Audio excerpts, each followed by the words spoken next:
Hello friends, welcome everyone. நான் உங்கள் சபரி. கரெக்டா 2010 வருடம் அப்போ உத்தரப்பிரதேஷ் மோடி நகர் அப்படிங்கிற ஒரு ஏரியால ஒரு வாடகை வீட்டுல பிரியா அப்படிங்கிற 23 வயது பெண்மணி வாழ்ந்துட்டு வந்தாங்க. பிரியா பாக்குறதுக்கு ரொம்ப அழகா இருப்பாங்க, ரொம்ப புத்திசாலியான பொண்ணு. அவங்களோட வீட்டுல பிரியாவோட 2.5 வயசு பெண் குழந்தை. இவங்க 2 பேரும் மட்டும்தான் வீட்டுல. பிரியாவுக்கு வேற ஃபேமிலி எல்லாம் இருக்காங்க. ஆனா அவங்கள பிரியா பக்கத்துல கூட வரல. ஏன் அப்படின்னா பிரியா ஒரு லவ் மேரேஜ் பண்ணிருக்காங்க. அந்த லவ் மேரேஜ் பண்ணும்போது அவங்களோட வீட்டுல எல்லாமே எதிர்ப்பு தெரிவிச்சு இனிமேட்டு எங்களோட வாழ்க்கையில வரவே வராதுன்னு சொல்லிட்டு பிரியாவை டோட்டலா ஒதுக்கி வச்சாங்க. பிரியா காலேஜ் படிச்சிட்டு இருக்க டைம்ல ராஜீவ் அப்படிங்கிற ஒரு பையனை லவ் பண்ணிருக்காங்க. இவங்க 2 பேரோட லவ் ரொம்ப டீப்பா போகி அதுக்கப்புறம் அவங்க வீட்டுக்கு எல்லாத்துக்கும் தெரிய வந்து பையனோட வீட்லயும் ஒத்துக்கல, பொண்ணோட வீட்லயும் ஒத்துக்கல. இவங்க 2 பேரும் யார் ஒத்துக்கலைனாலும் பரவாயில்லன்னு சொல்லிட்டு ஒரு ரெஜிஸ்டர் ஆபீஸ் போய் லவ் மேரேஜ் தான் பண்ணாங்க. வீட்டுல இருக்கிறவங்களோட எல்லாத்தோட எதிர்ப்பையும் தாண்டி நாங்க வாழ்ந்து காட்டுறோம்னு சொல்லிட்டு 2 வருஷம் நல்லபடியா வாழ்ந்தாங்க. அதுக்கப்புறம் பிரியா பிரெக்னன்ட்டும் ஆனாங்க. பிரியா பிரெக்னன்ட் ஆகி ஒரு குழந்தை வந்ததுக்கு அப்புறம் அவங்க ஆரம்பத்துல எந்த லெவலுக்கு சந்தோஷமா இருந்தாங்களோ, குழந்தை வந்ததுக்கு அப்புறம் அந்த சந்தோஷம் அவங்களுக்கு நிலைக்கல. நிறைய சண்டைகள் அவங்களுக்கு வந்துகிட்டே இருந்துச்சு.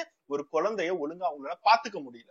அதனாலேயே நம்ம 2 பேரும் பிரிஞ்சிடலாம், நம்ம டிவோர்ஸ் பண்ணிக்கலாம்னு சொல்லிட்டு ராஜீவ் சொல்லும் போது பிரியாவுக்கு ரொம்ப அதிர்ச்சியா இருந்துச்சு. ஆனா அவனுக்கே நம்ம கூட வாழ முடியல அப்படின்னா அப்புறம் நம்ம மட்டும் எதுக்காக தொங்கிட்டு இருக்கணும், நம்ம டிவோர்ஸ் பண்ணிக்கலாம்னு சொல்லிட்டு தைரியமா பிரியா டிவோர்ஸ் கொடுத்தாங்க.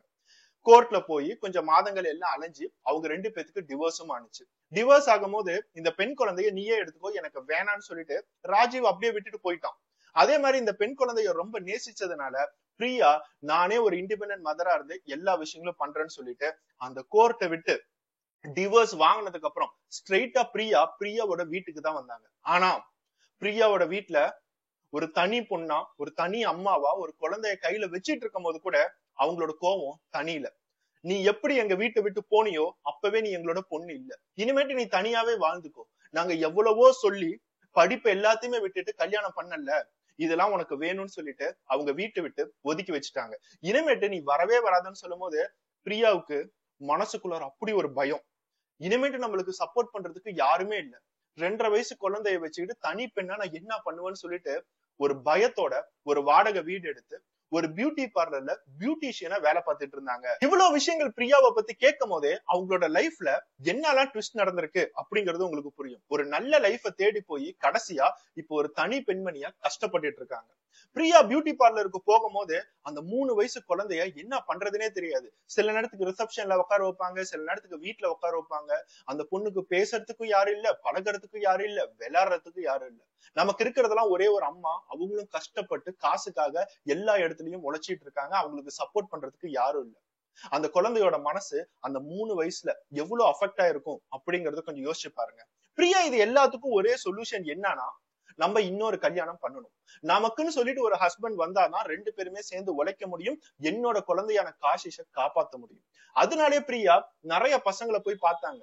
மேரேஜ் மேட்ரிமோனி இந்த மாதிரி எல்லா இடத்துக்குமே போய் ஒவ்வொருத்தவங்களா மீட் பண்ணும் போது எல்லா பசங்களும் கேட்கறது ஒரே ஒரு விஷயம் தான், பிரியா பாக்குறதுக்கு ரொம்ப அழகா இருப்பாங்க, உங்களை கல்யாணம் பண்ணிக்கிறதுக்கு நான் ரெடி. ஆனா எவனோ ஒருத்தவனோட குழந்தைய நான் ரெஸ்பான்சிபிலிட்டி எடுத்துக்க மாட்டேன்.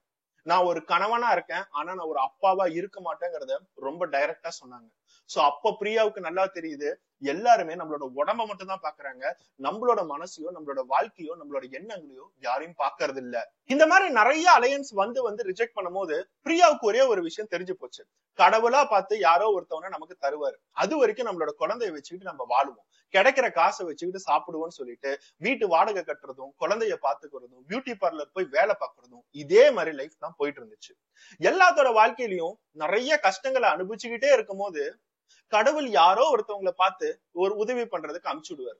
அப்படி உதவி பண்ணதுதான் சஞ்சல். சஞ்சல் சௌத்ரி அப்படிங்கிற பொண்ணுக்கு 22 வயதாகுது. அவங்களும் அதே உத்தரப்பிரதேஷ்க்கு வந்தாங்க. வெவ்வேறு இடங்கள்ல ஒரு பியூட்டி பார்லர்ல வேலை பார்த்துட்டு இருந்தாங்க. இவங்க 2 பேருமே ஒரே பியூட்டி பார்லர்ல பார்க்கும் போது ஃப்ரெண்ட்ஸ் ஆனாங்க. பிரியாவும் சஞ்சலோட ஃப்ரெண்ட்ஷிப் கொஞ்சம் கொஞ்சமா கூட கூட சஞ்சல் பிரியாவோட வீட்டுக்கே வந்து தங்க ஆரம்பிச்சாங்க. சஞ்சல் வீட்டுக்கு வந்து தங்க ஆரம்பிக்கும் போதுதான் பிரியாவுக்கு ஒரு பெரிய ஃப்ரீடமே கிடைச்சிச்சு. சஞ்சல் தன்னோட குழந்தை கூட அப்படி ஜாலியா விளையாடுறான், நம்மளோட குழந்தைய நல்லாவே பாத்துக்கிறான். அடிக்கடி சஞ்சலோட அப்பா அம்மா முதற்கொண்டு குழந்தைய வந்து நல்லபடியா பாத்துக்கிறாங்க. இது பிரியாவுக்கு ஒரு பெரிய சப்போர்ட்டா இருந்துச்சு. அதனாலயே நிறைய நாள் சஞ்சல் ஆகட்டும், சஞ்சலோட அப்பா அம்மாவை வீட்டுல விட்டுட்டு அவங்க போய் நல்லபடியா வேலை பார்க்க ஆரம்பிச்சாங்க. குழந்தைக்கும் மனசு நிம்மதியா இருந்துச்சு. நமக்குன்னு சொல்லிட்டு யாரோ ஒருத்தவங்க அத்தை, தாத்தா, பாட்டி இவங்க எல்லாமே நம்ம கூட விளையாடுறாங்கன்னு சொல்லிட்டு குழந்தையும் ரொம்ப ஆக்டிவ் ஆக ஆரம்பிச்சா. இது பிரியாவுக்கு ரொம்ப சந்தோஷமா இருந்துச்சு.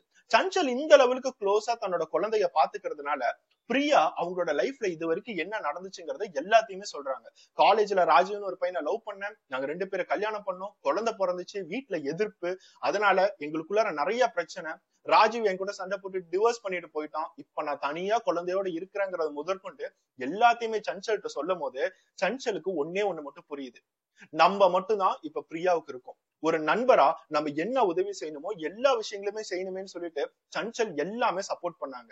அது மட்டும் இல்லாம சஞ்சல் ஒரு ராயலான பியூட்டி பார்லருக்கு போய் பிரியாவோட எக்ஸ்பீரியன்ஸ் வச்சு வேலையும் வாங்கி தந்திருக்காங்க. ஒரு சாதாரண பியூட்டி பார்லர்ல இருந்து ஒரு லக்ஸரி பியூட்டி பார்லர்ல வேலை கிடைக்கும் போது பிரியாவுக்கு டபுள் மடங்கு சம்பளம் கிடைக்க ஆரம்பிச்சிச்சு. அது மூலியமா அவங்க நல்ல வீடு எடுத்து வாழ ஆரம்பிச்சாங்க, அவங்களுக்கும் சேவிங்ஸ் வர ஆரம்பிச்சிச்சு, குழந்தையும் நல்லபடியா பாத்துக்கிட்டாங்க. இந்த மாதிரி பிரியாவோட லைஃப் கொஞ்சம் கொஞ்சமா முன்னேற அவங்களோட வாழ்க்கையில எல்லா சந்தோஷங்களும் வரும்போது அடுத்த 2 வருஷம் கழிச்சு அந்த காஷிஷ் அப்படிங்கிற குழந்தைக்கு 5 வயசு ஆகும் போது பிரியா Facebookல அமித் அப்படின்னு ஒருத்தவனை மீட் பண்ணாங்க. நிறைய பேத்துக்கிட்ட சேட் பண்றாங்க, நிறைய ஃப்ரெண்ட்ஸ், யாராச்சும் ஒருத்தன் நம்மளோட லைஃப்க்கு ஏத்த மாதிரி கிடைப்பானான்னு ஏங்கிட்டு இருக்கும் போதுதான் பிரியாவுக்கு அமித் கிடைச்சான். இந்த அமித் பாக்குறதுக்கு ரொம்ப ஸ்மார்ட்டா இருக்கான், நல்லபடியா பேசுறான், அவன் செய்யற வேலைகள் எல்லாத்தையுமே சொல்லியிருக்கான், பிசினஸ் பண்றான் அப்படிங்கறத சொல்லியிருக்கான், அடிக்கடி பிரியாவை வந்து மீட் பண்ணியிருக்கான். இது எல்லாமே தாண்டி இவங்க 2 பேருமே டிஸ்கஸ் பண்ணும் போதுதான் அமித் பிரியாவை ப்ரொபோஸ் பண்ணியிருக்கான். நான் உன்னையும் கல்யாணம் பண்ணிக்கிறேன், உன்னோட குழந்தையும் நான் அப்பாவா ஏத்துக்கிறேன், உங்க 2 பேரு இனிமேட் என்னோட ரெஸ்பான்சிபிலிட்டி அப்படிங்கறத சொல்லியிருக்கான். இது சொன்னோன்னு பிரியாவுக்கு அப்படி ஒரு சந்தோஷம். இது வரைக்கும் நம்ம லைஃப்ல தேடிட்டு இருந்தவன் எத்தனை வருஷம் கழிச்சு கிடைச்சிருக்கான். நம்மளோட உடம்ப மட்டும் பார்க்காம நம்மளோட குழந்தையும் பாக்குறான் பாத்தியா, இந்த மாதிரி ஒருத்தவன் தான் வேணும்னு சொல்லிட்டு அடுத்தது அந்த வீட்டை விட்டு பிரியா வேற ஒரு வீடை வாடகைக்கு எடுக்க ஆரம்பிச்சாங்க. பிரியா அமித் 2 பேருமே லிவிங் டுகெதர் ரிலேஷன்ஷிப்பா வாழ ஆரம்பிச்சாங்க. பிரியாவோட குழந்தையும் அதே வீட்டுலதான் இருந்தாங்க, 5 வயசு குழந்தை. இவங்க 2 பேரும் கொஞ்சம் மாதங்கள் லிவிங் டுகெதர் ரிலேஷன்ஷிப்ல இருந்து 2 பேருக்குமே புடிச்சு போய் கல்யாணம் பண்ணிக்கலாம் அப்படின்னு முடிவெடுத்தாங்க. இவங்க 2 பேருமே ஒரு ரெஜிஸ்டர் ஆபீஸ்ல போய் கல்யாணமும் பண்ணிருக்காங்க. அந்த கல்யாணத்துக்கு அந்த 5 வயசு குழந்தையோட சஞ்சலும் போய் விட்னஸோட சைன் எல்லாத்தையுமே பண்ணிருக்காங்க. அவ்வளவு சந்தோஷம் பிரியாவுக்கு. நம்மளோட லைஃப்ல எவ்வளவு கஷ்டங்கள் தாண்டி கடைசியா நமக்குன்னு சொல்லிட்டு இப்ப ஒரு கணவர், நம்மளைய புரிஞ்சுக்கிற கணவர், நம்மளோட மனசை புரிஞ்சுக்கிற கணவர்னு சொல்லிட்டு ரொம்ப சந்தோஷமா இருந்தாங்க. இவங்க 2 பேரோட லைஃப் கல்யாணம் நடந்ததுக்கு அப்புறம் அப்படியே நார்மலா போயிட்டு இருந்துச்சு. ஆனா ஒரு வருஷம் கூட மாறல, அதுக்குள்ளார இவங்களுக்குள்ளார ஏகப்பட்ட பிரச்சனைகள் வர ஆரம்பிச்சிச்சு. இவங்க 2 பேத்துக்கு கல்யாணம் நடந்ததுக்கு அப்புறம் பிரியா ரொம்ப நாளா சேர்த்து வச்சிருந்த சேவிங்ஸ் வச்சு விமென்ஸ் வெல்ஃபேர் சொசைட்டி அப்படிங்கிற ஒரு திட்டத்துல சென்ட்ரல் கவர்மெண்ட் ஸ்கீம் மூலியமா ஒரு பெரிய வீட்டை கம்மியான அமௌண்ட் கொடுத்து வாங்கினாங்க. அந்த வீட்டுல போய் இவங்க சந்தோஷமாவும் இருக்க ஆரம்பிச்சாங்க. அந்த குழந்தைக்கு அப்படி ஒரு சந்தோஷம், நம்ம அம்மா முன்னேறிக்கிட்டே வராங்க, நமக்கு ஒரு நல்ல வீடு, நல்ல ஸ்கூல் போக ஆரம்பிச்சோம், நமக்குன்னு சொல்லிட்டு ஒரு அப்பா வந்திருக்காரு, அந்த அப்பா தினமும் போய் ஸ்கூல்ல விடுறாரு, இந்த மாதிரி ரொம்ப சந்தோஷமா இருந்துச்சு அந்த குழந்தை. 2 வருஷத்துக்கு அப்புறம் இந்த அமித்தோட நடவடிக்கைகள்லாம் கொஞ்சம் கொஞ்சம் சேஞ்சஸ் கவனிக்க ஆரம்பிச்சாங்க பிரியா.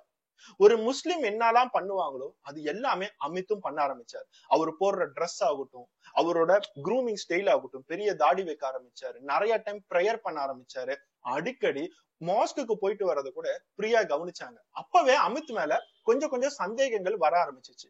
இவங்களுக்கு என்னென்னலாம் அமித் மேல தோணுதோ அதை எல்லாத்தையுமே அன்னைக்கே கால் பண்ணி சஞ்சல்கிட்ட சொல்லிடுவாங்க. கல்யாணம் ஆனதுக்கு அப்புறம் கூட சஞ்சல் கூட இவங்க ரிலேஷன்ஷிப் வச்சாங்க, அடிக்கடி போய் சஞ்சலை பார்க்க ஆரம்பிச்சாங்க. இது அமித்துக்கு டோட்டலா பிடிக்கவே இல்லை. இப்பதான் நமக்கு கல்யாணம் ஆயிடுச்சு இல்ல, என் மேலதான் நீ அதிகமா கான்சென்ட்ரேட் பண்ணும், எதுக்கு அந்த ஃப்ரெண்டு மேல கான்சென்ட்ரேட் பண்ற அப்படிங்கறத முதற்கொண்டு சண்டை வந்துகிட்டேதான் இருந்துச்சு.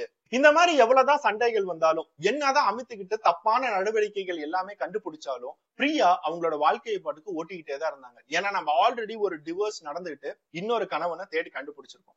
இப்பயும் நம்ம ஒரு டிவோர்ஸ் பண்ணோம் அப்படின்னா சுத்தி இருக்கிறவங்க எல்லாம் என்னை பத்தி தான் தப்பா பேசுவாங்க, அதை வச்சு என்னால வாழ முடியாது, என்னோட குழந்தைக்கு ஒரு நல்ல வாழ்க்கை கிடைக்காது, சோ என்னோட குழந்தைக்கு அப்பான்னு ஒருத்தன் வேணும்னா அது அமிதா மட்டும் தான் இருக்கணும்னு சொல்லிட்டு அப்படியே வாழ ஆரம்பிச்சாங்க. எவ்வளவோ சண்டைகள் அவங்களுக்குள்ளார வந்துகிட்டே தான் இருந்துச்சு. அதுலயே ஒரு 6 வருஷம் பக்கம் கடந்து போயிடுச்சு. 2020 வருடம் கோவிட் டைம். கோவிட் லாக்டவுன் போடும் போது எல்லாத்துக்கும் என்ன பண்றதுன்னே தெரியல, எல்லாருமே வீட்டுக்குள்ளார அமைதியா இருந்தாங்க. எப்ப நம்மளால வெளியே போக முடியும், எப்ப இந்த கோவிட் அப்படிங்கிற நோய் போகும் அப்படிங்கிற ஒரு கான்சியஸ்ல எல்லாம் இருக்கும் போதுதான் மார்ச் 28 2020 வருடம் சஞ்சல் பிரியாவுக்கு கால் பண்றாங்க. பிரியாவுக்கு கால் பண்ணும்போது மொபைல் சுவிட்ச் ஆஃப்னு வருது. எப்பயுமே இது வரைக்கும் பிரியாவுக்கு கால் பண்ணும்போது மொபைல் சுவிட்ச் ஆஃபா இருந்ததே இல்ல. நான் என்ன டைம் டெய்லியும் கால் பண்ணுவாங்கிறது பிரியாவுக்கு நல்லாவே தெரியும்.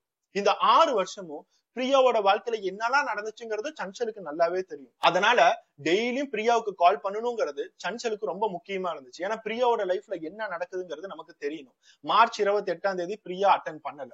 மத்தியானம் கால் பண்ணாங்க, அட்டன் பண்ணல. ஒரு நாள் முழுக்க போன் சுவிட்ச் ஆஃப்லயே தான் இருக்கு. அதுக்கு அடுத்ததா வேற என்ன பண்றதுன்னு தெரியாம அந்த அமித்தை புடிக்காட்டி கூட அந்த அமித்துக்கு கால் பண்ணிருக்காங்க. அந்த அமித்துக்கு கால் பண்ணி பிரியா கால் பண்ண எடுக்கவே இல்லை அப்படின்னு சொல்லும் போதுதான் அவர் என்ன சொல்றாரு, பிரியா வேலைக்கு போயிருக்காங்க, வேலைக்கு போயிட்டு திருப்பி வரவே இல்லை, கொஞ்சம் வெயிட் பண்ணு, மொபைல் சுவிட்ச் ஆஃப் ஆயிருக்கும் அப்படின்னு சொல்லிட்டு அமித் உடனே போனை வச்சிடுறாரு.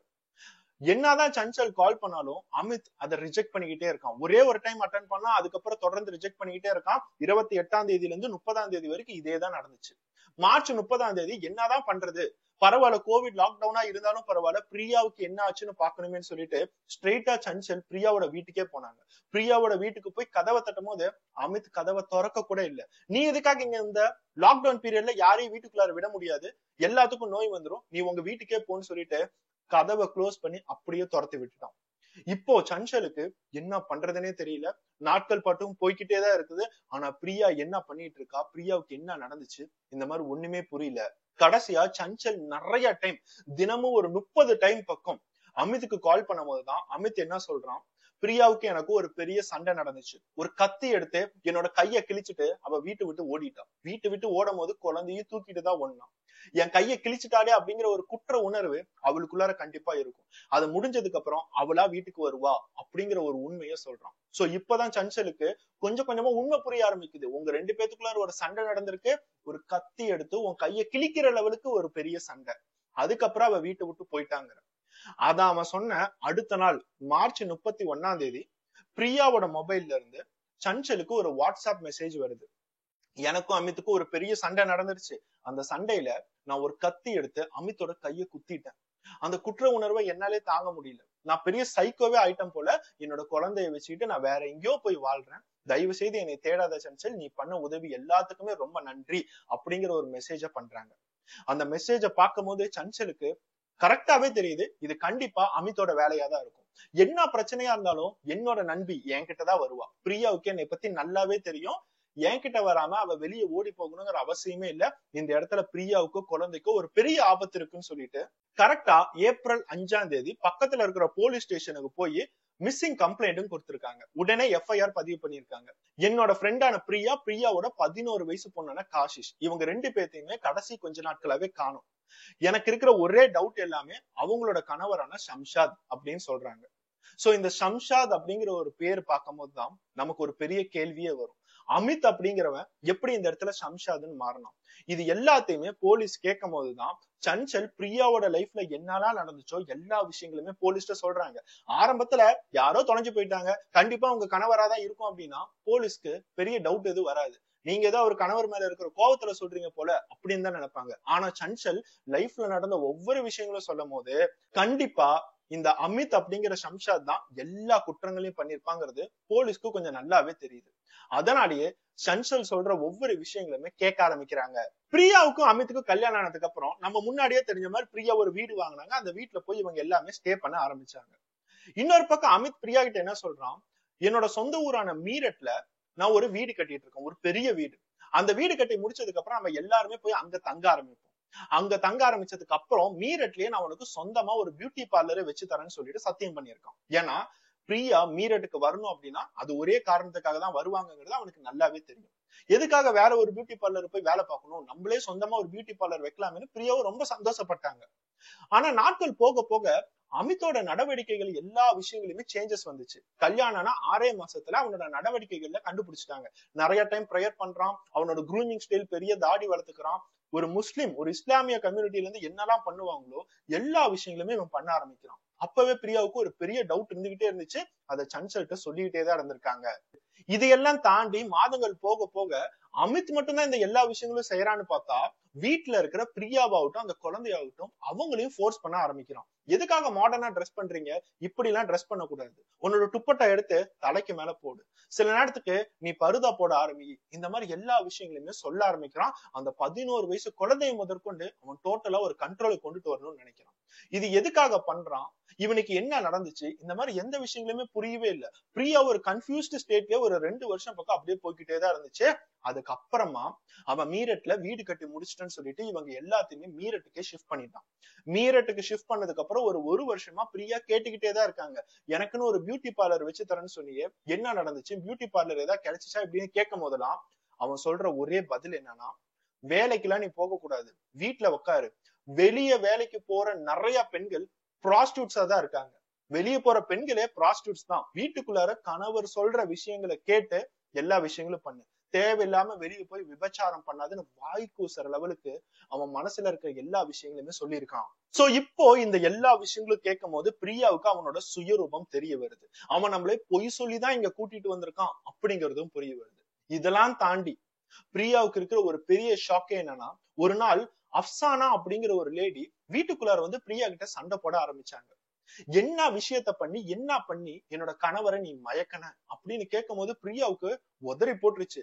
உன் கணவரை நான் என்ன மயக்கணும், உன் கணவன் எங்கேயோ போயிட்டான் அப்படின்னா எதுக்கு நீ என்கிட்ட வரேன்னு சொல்லிட்டு பிரியாவும் சண்டை போடும் போதுதான் இந்த அமித் அப்படிங்கிறவனோட பேரு ஷம்ஷாத் அப்படிங்கிறது பிரியாவுக்கு புரிய வருது. இந்த ஷம்ஷாத் அப்படிங்கிறவனுக்கு ஆல்ரெடி அப்சானா அப்படிங்கிற ஒரு பெண்ணோட கல்யாணம் நடந்திருக்கு, 3 குழந்தைகளும் இருக்கு. இது எல்லா விஷயங்களும் மறைச்சிட்டு தான் அவன் யூபியில இருக்கிற மோடி நகருக்கு வந்து பிரியாவோட குழந்தை எல்லாத்தையுமே ஏத்துக்கிறான்னு சொல்லிட்டு அங்க ஒரு ரெஜிஸ்டர் மேரேஜ் பண்ணிருக்கான்.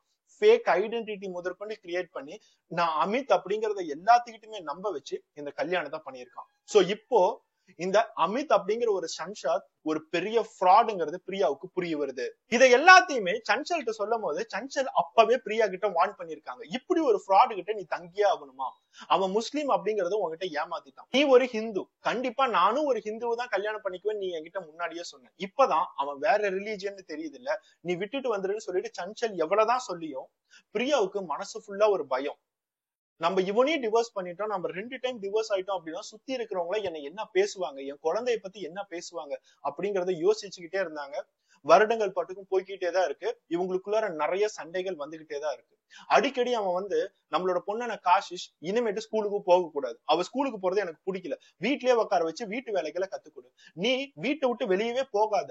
எப்பயெல்லாம் பிரியா ஏதாச்சும் கடைக்கு போறேன்னு சொல்லிட்டு வெளியே போயிட்டு வந்தாங்க அப்படின்னா அது ஒரு சண்டையில தான் முடியும். யார பாத்துட்டு வர, எங்க விபச்சாரத்தை பண்ணிட்டு வர, இப்படிங்கறத அவன் கேட்டுக்கிட்டே இருப்பான். இந்த மாதிரி ஷம்ஷாதோட டார்ச்சர் தாங்க முடியாம நாட்கள் போக்கிட்டே தான் இருக்கு. என்னோட வாழ்க்கை கெடுறதையும் தாண்டி என்னோட 11 வயசு பொண்ணோட வாழ்க்கையும் கெட ஆரம்பிச்சிச்சு. அந்த 11 வயசு பொண்ணையும் நீ பருதா போடு, உன்னோட பேரு காஷிஷன் தான் இருக்கு, அதுவே ஒரு முஸ்லிம் பேரு தான், அதனால நீ மத மாற்றம் செய்யணும் அப்படிங்கிற அவசியம் இல்லை. ஆனா பிரியா மதத்தை மாறியே ஆகணும், நீ ஒரு முஸ்லிமா மாறு, உன்னோட பேரை நான் மாத்துறேன், நீங்க எல்லாருமே வீட்டுக்குள்ளார சேஃபா எந்த வேலைக்கும் போகாம உக்காருங்க அப்படிங்கறத திருப்பி திருப்பி சொல்லி சொல்லி அந்த பிரியாவை டார்ச்சர் பண்ணிக்கிட்டே இருந்திருக்கான். இதெல்லாம் தாண்டி என்னதான் பிரியா நம்ம ஒரு முஸ்லிமா தான் கல்யாணம் பண்ணிக்கிட்டு தெரிஞ்சாலும் அந்த வீட்டுல அவங்களோட ஹிந்து ரிலிஜியன்ல என்னெல்லாம் ஃபாலோ பண்ணுவாங்களோ எல்லாத்தையும் பண்ணாங்க. தினமும் ஊதுபத்தி பத்த வச்சாங்க. இந்த ஊதுபத்தி வாசனையே எனக்கு பிடிக்கலன்னு சொல்லிட்டு அதை இமீடியட்டா தூக்கி போட்டுருவான். வீட்டுல அவங்களோட ரூம்ல ஒரு சாய்பாபா சிலையை வச்சிருப்பாங்க, அவரை தான் எப்பயுமே கும்பிடுவாங்க. அந்த சாய்பாபா சிலையும் அடிக்கடி அவன் தூக்கி எரியறத அவன் பார்த்திருக்காங்க. தூக்கி எரிஞ்சதுக்கு அப்புறம் திருப்பி வீட்டுக்குள்ளார வந்து வைப்பாங்க. ஒரு நாள் சஞ்சலுக்கு கால் பண்ணி என்னோட வீட்டுல இருக்கிற சாய்பாபா சிலைய எடுத்துட்டு போய் உங்க வீட்டுல வச்சு பூஜை பண்ணு, இந்த வீட்டுல இந்த சிலை இருந்துச்சு அப்படின்னா சத்தியமா இவருக்கே நிம்மதி இருக்காது, அவன் எப்ப டோட்டலா வெளியே தூக்கி போடுவான், எப்ப அதை எனக்கு கிடைக்காம போவும் அப்படிங்கறது எனக்கு தெரியல, அதனால இந்த சாய்பாபா சிலையை நீயே தூக்கிட்டு போன்னு சொல்லிட்டு ஒரு நாள் சஞ்சலை வர வச்சு அந்த சாய்பாபா சிலையும் கொடுத்து அமுச்சு விட்டு இருக்காங்க. ஷம்ஷத் மேல சஞ்சலுக்கு அப்படி ஒரு வெறி, இவனெல்லாம் கொன்னே பொண்ணுங்கிற ஒரு வெறி. ஆனா பிரியாவுக்காக அவங்க விட்டு வச்சிட்டு இருக்காங்க. இந்த மாதிரி நாட்கள் போக போகதான் அவங்களுக்கு கோவிட் லாக்டவுன் வந்துச்சு. கோவிட் லாக்டவுன் வரும்போது எல்லாரும் ஒரே வீட்டுலதான் இருக்காங்க, யாராலையுமே மீட் கூட பண்ண முடியல. இது ஷம்ஷதுக்கு ஒரு நல்ல ஆப்பர்ச்சுனிட்டி, இவங்க 2 பேர்த்தோட ஃப்ரெண்ட்ஷிப்பை டோட்டலா கட் பண்ணும், இந்த சஞ்சலை இவளை பார்க்கவே விடக்கூடாதுங்கிறதுல ரொம்ப ஸ்ட்ராங்கா இருந்தான். ஒரு பக்கம் பிரியாவோட மொபைல் எல்லாத்தையுமே வாங்கிட்டான், நீ இனிமேட்டு உன் ஃப்ரெண்டுக்கு கால் பண்ணக்கூடாது, உனக்கு என்ன நடந்தாலும் யாருக்கும் தெரியக்கூடாதுன்னு சொல்லிட்டு மொபைல் எல்லாத்தையுமே வாங்கிட்டு அந்த 11 வயசு குழந்தையும் இவளையும் வீட்டுக்குள்ளாரே அடைச்சு வச்சிருந்தான். இவனுக்கு தெரியாம பக்கத்து வீட்டுக்கு வந்து சஞ்சலுக்கு பிரியா அடிக்கடி கால் பண்ணுவாங்க. கடைசி டைம் கால் பண்ணும்போது எனக்கும் அவனுக்கும் ஏகப்பட்ட பிரச்சனைகள் வருது, நாங்க வீட்டுக்குள்ளாரையே தான் இருக்கோம், வீட்டை விட்டு வெளியே வரதுக்கு நிலைமை இல்ல, போன டைம் நடந்த சண்டையில என் கையை பிடிச்சி முறுக்கி என் கழுத்தை நெருக்க ஆரம்பிச்சுட்டான், அவனை நினைச்சா எனக்கு பயமா இருக்குங்கிறத பிரியா சஞ்சல்கிட்ட சொல்லியிருக்காங்க. சஞ்சல் இது கேட்டோன்னே தயவு செய்து கோவிட் லாக்டவுன் முடிச்சதுக்கு அப்புறம் நீ வீட்டை விட்டு வெளியே வா, ஒரு தனி வீடு இருக்கு உனக்குன்னு சொல்லிட்டு அங்க வந்து வாழ ஆரம்பி, நான் உனக்கு எல்லா உதவியும் பண்றேன்னு சொல்லிட்டு எவ்வளவோ சொல்லியிருக்காங்க.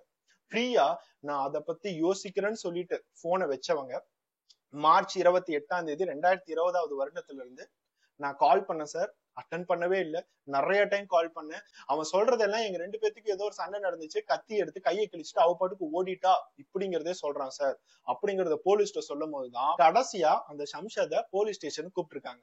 அந்த ஷம்ஷாத் போலீஸ் ஸ்டேஷனுக்கு வந்து இவ சொல்றது எல்லாமே பொய் சார், என்னோட மனைவி ஆக்சுவலா ஒரு ப்ராஸ்டியூட், விபச்சாரம் தான் பண்ணிட்டு இருக்கா, அந்த விபச்சாரத்தை நான் கண்டுபிடிச்சிட்டேன், நிறைய டைம் வேற வேற பசங்க கூட இருக்கிறத நானே என் கண்ணால பார்த்தேன், அது எல்லாத்தையும் தாண்டிதான் என் கூட சண்டை போட்டுட்டு கையை கிழிச்சிட்டு வீட்டை விட்டு ஓடிட்டா அப்படிங்கறத திருப்பி திருப்பி போலீஸ்ட்டு சொல்லிக்கிட்டே இருந்தான். போலீஸால இவனை நம்புறதா இல்ல இந்த சஞ்சல் அப்படிங்கிற பொண்ணு நம்புறதா அப்படிங்கறதே தெரியல. இருந்தாலும் எஃப்ஐஆர் கேஸ் ரெஜிஸ்டர் பண்ணியாச்சு. இப்ப பிரியாங்கிறத எங்க இருக்காங்கிறத கண்டுபிடிக்கணும். போலீஸ் அவங்களோட வேலையை பார்த்துக்க ஆரம்பிச்சாங்க. ஷம்ஷத் மேல ஒரு கம்ப்ளைண்ட் கொடுத்தோம், அவங்க ஷம்ஷதை அரெஸ்ட் பண்ற மாதிரியோ இல்ல ஷம்ஷதை ரொம்ப தீர விசாரிக்கிற மாதிரியோ சஞ்சலுக்கு ஒண்ணுமே தெரியல. சோ எப்படி பிரியாவுக்கு நீதி வாங்கி தரது? பிரியா இப்ப எங்க இருக்கா? இந்த மாதிரி எல்லா விஷயங்களும் சஞ்சதோட மனசுல ஓடிக்கிட்டே தான் இருந்துச்சு. நிறைய டைம் போலீஸ் ஸ்டேஷனுக்கு போக ஆரம்பிச்சாங்க, பெரிய ஆட்கள் யாராச்சும் இருப்பாங்களான்னு சொல்லிட்டு பார்க்க ஆரம்பிச்சாங்க. சஞ்சதுக்கு இது மூலியமா கொஞ்சம் கொஞ்சமா பயம் வந்துச்சு. நிறைய அடியாட்களை சஞ்சலோட வீட்டுக்கு அமைச்சு விட்டுருக்கான். பிரியாவை டோட்டலா மறந்துரு, இந்த கேஸை இன்னும் நீ உள்ளார போன அப்படின்னா நீயே செத்துருவ அப்படிங்கறத சொல்லும் போதுதான் சஞ்சலுக்கு இவங்களோட குரூப் என்ன அப்படிங்கறது புரிய வருது. இவனுக்குன்னு சொல்லிட்டு ஒரு பெரிய குரூப்பே இருக்காங்க, நிறைய பேர் நம்மள அடிக்கிறதுக்கு வராங்க, நீயும் செத்துருவாங்கிறாங்க. அப்படின்னா பிரியா ஆல்ரெடி செத்துருப்பாள்ல, அவளை மட்டும் எப்படி உயிரோட வச்சிருப்பாங்க? அவளுக்கு சத்தியமா நீதி வாங்கி தரணும், இந்த சம்சத் ஜெயிலுக்கு போகணும்னு சொல்லிட்டு வேற ஏதாச்சும் ஒரு சப்போர்ட் கிடைக்குமா, வேற ரிலீஜியன்ல இருந்து நம்ம ஹிந்து ரிலீஜியன்ல இருந்து ஏதாச்சும் சப்போர்ட் கிடைக்குமான்னு சொல்லி எல்லா இடத்துலயும் தேடும் போதுதான் மனிஷ் அப்படிங்கிற ஒருத்தவரோட சப்போர்ட் சஞ்சலுக்கு கிடைச்சிச்சு. இந்த மனிஷ் அப்படிங்கிறவரு RSS அப்படிங்கிற ஒரு குரூப்ல ரொம்ப தீவிரமா ஈடுபட்டாரு. சோ இது மூலியமா போலீஸ்க்கு பிரஷர் அதிகமா வர ஆரம்பிச்சிச்சு. ஷம்ஷதை அரெஸ்ட் பண்ணாங்க. அவங்களோட ஸ்டைல்ல விசாரிக்கும் போதுதான் ஷம்ஷத் எல்லா உண்மையுமே கொஞ்சம் கொஞ்சமா சொல்ல வரா, புரிய வருது. மார்ச் 28 எப்பயும் போல அந்த வீட்டுல இவங்களுக்குள்ளார சண்டை நடந்துகிட்டே தான் இருந்துச்சு. இவங்களுக்கு சண்டை வரணும் அப்படின்னா நிறைய விஷயங்கள் இருக்கு. ஒரு பக்கம் அவனுக்கு வேற ஒரு ஃபேமிலி இருக்கு, அதை ஏமாத்திட்டு தான் இவங்க கல்யாணமே பண்ணியிருக்கான். அந்த அப்சானா அப்படிங்கிற பொண்ணு இவ்வளவு பெரிய வீடு, இது கோடி ரூபாய் சேரும், இது எல்லாமே எனக்கு தானே வரணும், வேற எவ்வளவு வச்சு வாழ்ந்துட்டு இருக்குன்னு சொல்லிட்டு தினம் தினம் வந்து பிரியா கிட்ட சண்டை போட்டுட்டு இருக்கா. பிரியாவுக்கு என்ன மனசுனா, நம்ம தனியா இருக்கும், இவன் எப்ப நம்மளை விட்டுட்டு போவான்னு தெரியல, நமக்குன்னு சொல்லிட்டு 11 வயசுல ஒரு பொண்ணு வேற இருக்கா, இந்த வீடு நம்மளோட பேர்ல தான் இருக்கணும்னு சொல்லிட்டு பிரியாவும் அந்த வீட்டை விட்டு போகிறதா இல்ல. ஏன்னா இவனை நம்பி நம்ம கல்யாணம் பண்ணிட்டோம், இனிமேட் நமக்குன்னு சொல்லிட்டு ஒரு சேஃப்டி வேணும்னு சொல்லிட்டு அவங்கள அப்சானா கூட சண்டை போட்டுட்டு இருந்தாங்க. இது ஒரு பக்கம். இன்னொரு பக்கம் பிரியா சம்பாரிச்ச பணத்தை இவன் பியூட்டி பார்லர் வைக்கிறானேன்னு சொல்லிட்டு 3 லட்சம் ரூபாய் பக்கம் இவன் கையில கொடுத்துருக்காங்க. ஆனா இவன் அதை எடுத்துக்கிட்டு பியூட்டி பார்லர் எல்லாம் வச்சு தர மாட்டேன், நீ வெளியே போனா விபச்சாரி ஆயிருவன்னு சொல்லிட்டு வீட்லயே உட்கார வச்சிருக்கான். சோ அப்போ இவங்க ரெண்டு பேத்துக்கும் நிறைய சண்டை வந்துகிட்டே தான் இருந்திருக்கு. அன்னைக்கு சண்டையில எக்ஸ்ட்ரீமா பண்ணிட்டு இருக்கும் போது, காய்கறிகள் கட் பண்ணிட்டு இருக்கும் போது கோவத்துல அவங்க கத்தி எடுத்து சம்ஷதோட கையை கிழிச்சிட்டாங்க. கையை கிழிச்சோன்னு இவனுக்கு கோவம் தாங்க முடியல, என் கையே கிழிக்கிற லெவலுக்கு வரியான்னு சொல்லிட்டு அதே இடத்துல கல்யாணம் பண்ண அந்த பிரியா அப்படிங்கிற பெண்மணியை கழுத்தை நெரிச்சு கொலை பண்ணியிருக்கான். அவன் கழுத்தை நெரிச்சு கொலை பண்ணும் போது பக்கத்துல அந்த 11 வயசு பொண்ணு பாத்துட்டு இருந்திருக்கு. அம்மா அம்மா அம்மான்னு சொல்லிட்டு வந்து சம்சதை தடுக்க நினைச்சிருக்கா. ஆனா அவளால எதுவுமே பண்ண முடியல. அந்த இடத்துல பிரியாவை கழுத்தை நெரிச்சே கொலை பண்ணிட்டான். அது மட்டும் இல்லாம அந்த 11 வயசு பொண்ணையும் விடல. இப்ப இந்த பொண்ணை விட்டோம் அப்படின்னா கண்டிப்பா அவ ஃபியூச்சர்ல போலீஸ்ல கம்ப்ளைண்ட் பண்ணுவா. அதனால அந்த 11 வயசு பொண்ணையும் கழுத்தை நெரிச்சே கொலை பண்ணியிருக்கான். இவ்வளவு பெரிய கொடூரத்தை பண்ணதுக்கு அப்புறம் எப்படி இவங்களோட உடம்பை மறைக்கிறதுன்னு சொல்லிட்டு ரொம்பவே யோசனை பண்ணிருக்கான். அப்பதான் அவனுக்கு நிறைய மூவிஸ் எல்லாம் ஞாபகம் வந்திருக்கு. மலையாளத்துல திருஷ்யம் அப்படிங்கிற ஒரு மூவியை எல்லாருமே பார்த்திருப்பீங்க. பார்க்காதவங்க தமிழ்ல பாபநாசம் அப்படிங்கிற ஒரு மூவியை பார்த்திருப்பீங்க. அத ஒரு ரோல் மாடலா எடுத்து அவனோட பெட்ரூம்ல டோட்டலா ஒரு குழியை தோண்டி இருக்கான். 8 அடி பக்கம் குழியை தோண்டி இருக்கான். அவன் செஞ்ச எந்த விஷயங்களும் யாருக்குமே தெரியாது. ஏன்னா கோவிட் லாக்டவுன், யாரும் வீட்டுக்குள்ளாரையும் வர மாட்டாங்க, வீட்டை விட்டு வெளியே போக மாட்டாங்க. 8 அடி பக்கம் மெதுவா ஒரு நாள் ஃபுல்லா தோண்டி 2 நாட்கள் பக்கம் அந்த பிணங்கள் எல்லாம் வீட்டுல அப்படியேதான் இருந்திருக்கு. குழி தோண்டினதுக்கு அப்புறம் அந்த 2 பிணங்களையும் உள்ளார போட்டு அப்படியே க்ளோஸ் பண்ணி அதுக்கு மேல டைல்ஸ் எல்லாமே ஒட்டி இந்த வீட்டுல இந்த மாதிரி ஒரு விஷயங்கள் நடந்ததே யாருக்கும் தெரியாத மாதிரி பண்ணிட்டான். அவன் குழி தோண்டி புதைச்சதை பிணங்கள் மட்டும் இல்ல, அவங்களோட போன் எல்லாத்தையும் சுவிட்ச் ஆஃப் பண்ணி அதுக்குள்ளாரையே போட்டு அவன் பாட்டுக்கு புதைச்சிட்டான். அதனாலதான் பிரியாவோட போனோட கடைசி GPS நெட்வொர்க் பார்க்கும்போது கூட அதே வீட்டுக்கிட்டதான் இருக்கு. யாரும் கண்டுபிடிக்க மாட்டாங்க. போலீஸ்க்கு கூட இந்த விஷயங்கள்லாம் தோணாது. யாருக்கு தெரியும் நான் என் வீட்டுக்குள்ளாரையே குழி தோண்டி எல்லா விஷயங்களும் பண்ணுவேன்னு சொல்லிட்டு. கோவிட் லாக்டவுன், யாரும் வெளியும் அலைய மாட்டாங்க. சஞ்சல் ஒரு பக்கம் போலீஸ்ல போய் கம்ப்ளைண்ட் கொடுத்தாலும் அவங்களுக்கும் கொரோனான்னு சொல்லிட்டு பயமா தான் இருக்கு. அவங்க மட்டும் என் வீட்டுக்கு வருவாங்களா? போலீஸே வெளியே எங்கேயும் தெரிய முடியாது. இந்த மாதிரி நிறைய விஷயங்களால ரொம்ப ஆணவமா இருந்திருக்கான். ஆனா சஞ்சல் ரொம்ப டீப்பா போறா, நிறைய பேர்த்தோட ஹெல்ப் கேட்கிறா, போலீஸ் ஸ்டேஷனுக்கு அடிக்கடி போறா, இந்த கம்ப்ளைண்ட சீரியஸ் ஆக்குறான்னு தெரிஞ்சோடனே அவனோட குரூப்ல இருக்கிற சில நண்பர்களை வச்சு சஞ்சலை நல்லாவே மிரட்டி இருக்கான். ஆனா சஞ்சல் ஒரு தைரியமான பொண்ணு. எனக்குன்னு இருந்தது அவ ஒரே ஒரு ஃப்ரெண்டு தான். அந்த ஃப்ரெண்டுக்காகவும் அந்த ஃப்ரெண்டோட குழந்தைக்காகவும் நான் என்ன எக்ஸ்டென்ட் வேணாலும் போவேன், உனக்கு தண்டனை வாங்கி தருவேன் அப்படிங்கறத சொல்றத கடைசியா அந்த ஜெயில உட்காந்து போலீஸ்ட எல்லா விஷயங்களும் சொல்லும் போதுதான் சன்செட் தெரிஞ்சுக்கிட்டான். அவன் எங்க சொல்றானோ அந்த இடத்துல போய் கொஞ்சம் கொஞ்சமா குழி தோண்ட ஆரம்பிச்சிருக்காங்க. அவன் பெட்ரூம்ல இருந்து 8 அடிக்கு கீழே 2 பிணங்களையும் கண்டுபிடிச்சிருக்காங்க. இந்த 2 பிணங்களும் பிரியாவும் அந்த காஷிஷ் அப்படிங்கிற பொண்ணுதானா அப்படிங்கறத கண்டுபிடிக்கிறதுக்கு பிரியாவோட அம்மாவை கூப்பிட்டு அவங்களோட டிஎன்ஏ டெஸ்ட் எடுத்திருக்காங்க. அந்த டிஎன்ஏ டெஸ்ட் மூலியமா இது பிரியா தான், பிரியாவோட பொண்ணான காஷிஷ் தான் கொடூரமா கழுத்தடிச்சு கொலை பண்ணி உள்ளார புதைச்சிருக்கான் அப்படிங்கிற உண்மையும் போலீஸ்க்கு தெரிய வருது. இந்த வீடியோ பார்த்துட்டு இருக்க எல்லாருக்கும் நான் ஒரே ஒரு விஷயத்த சொல்லிக்கிறேன். நம்ம இப்ப இந்த பாத்துட்டு இருக்க குற்றம் ஒரு மதத்தை சார்ந்து மட்டும் நடக்கல, ஒரு மதத்தை மட்டுமே டார்கெட் பண்ணி நம்ம எல்லா விஷயங்களும் சொல்லல. இந்த மதம் அப்படிங்கிறது நம்ம சாமி கும்பிடுறத வச்சுதான் இந்த மதம் அப்படிங்கறத நம்ம தீர்மானிக்கிறோம். ஒரு விநாயகரோ ஒரு ஹனுமாரியோ நான் கும்பிட்டு இருக்கேன் அப்படின்னா ஃபியூச்சர்ல என்னைய போய் ஒரு கிறிஸ்துவர் ஒரு சர்ச்சில் போய் நான் ஒரு ப்ரே பண்ணணும், இல்ல ஒரு மாஸ்க்ல போய் நம்ம ப்ரே பண்ணணும் அப்படின்னா நமக்கு அவ்வளவு கம்ஃபர்டபுளா இருக்காது. ஏன்னா பிறந்ததுல இருந்து நான் இப்படிதான் ப்ரே பண்ணிக்கிட்டு வரேன். சோ அப்படிங்கும் போது எந்த மதத்தை சார்ந்தவங்களா இருந்தாலும் யாரோ ஒருத்தவங்க ஒரு ஆணோ பெண்ணோ நான் உன்னை கல்யாணம் பண்ணிக்கிறேன், நான் உன்னை நேசிக்கிறேன், ஆனா சத்தியமா நீ என்னோட மதத்தை மாறி வந்துடணும் அப்படின்னு சொன்னா அதுலயே நீங்க ஒரே ஒரு விஷயத்த புரிஞ்சுக்கோங்க, அவங்க உங்களை நேசிக்கல. ஒருத்தவன் உங்களைய தாண்டி ஒரு மதத்தை தான் அதிகமா நேசிக்கிறாங்க அப்படின்னா எதுக்காக அந்த கல்யாணம்? அந்த கல்யாணம் பண்ணிக்கிட்டு நீங்க என்ன பெருசா புடிங்கிற போறீங்க அப்படிங்கறத யோசிங்க. என்னைக்குமே ஒரு ஆணா இருந்தாலும் பெண்ணா இருந்தாலும் மதத்தை மாறு நான் கல்யாணம் பண்ணிக்கிறேன்னு சொன்னா அவங்களை விட்டு எவ்வளவு விலகணுமோ அவ்வளவு விலகி போங்க. அது ஹிந்துவா இருந்தாலும் பரவாயில்ல, கிறிஸ்டினா இருந்தாலும் பரவாயில்ல, முஸ்லீமா இருந்தாலும் பரவாயில்ல, எந்த மதமா இருந்தாலும் பரவாயில்ல. நீ எப்படி இருக்கியோ அதே மாதிரி நான் ஏத்துக்கிறேன்னு சொல்றவன் மட்டும்தான் உண்மையாவே உங்களே காதலிப்பான். இந்த சம்பவத்துல பிரியாவோட லைஃப்ல நிறைய விஷயங்கள் நடந்திருக்கு. முதல் டைம் டிவோர்ஸ் ஆகி அவங்க ஒரு குழந்தைய தூக்கிட்டு வீட்டுக்கு வரும்போது அந்த அப்பா அம்மா அவங்களை ஏத்திருக்கலாம். அப்பவே பிரியாவை ஏத்திருந்தாங்க அப்படின்னா பிரியாவோட உயிர் போயிருக்காது, அவங்க இந்த லெவலுக்கு கஷ்டப்பட்டிருக்க மாட்டாங்க. அட்லீஸ்ட் அவங்களோட 2வது கல்யாணத்தையாவது அவங்க நல்லபடியா பண்ணி வச்சிருக்கலாம், பிரியாவோட லைஃப் டோட்டலா மாறி இருக்கும். ஆனா அவங்க அவங்களோட கௌரவத்தை பார்த்துக்கிட்டு தன்னோட பொண்ணை அப்படியே தூக்கி எரிஞ்சிட்டாங்க. அப்படி ஒரு அப்பா அம்மாவா இந்த வீடியோ பார்த்துட்டு இருந்தீங்க அப்படின்னா நேரம் ஒன்னும் பெருசா போகல, தயவு செய்து உங்களோட பையனோ பொண்ணோ கால் பண்ணி உங்களோட வீட்டுக்கு வந்து அவங்களுக்கு தேவையான சப்போர்ட்டை தாங்க.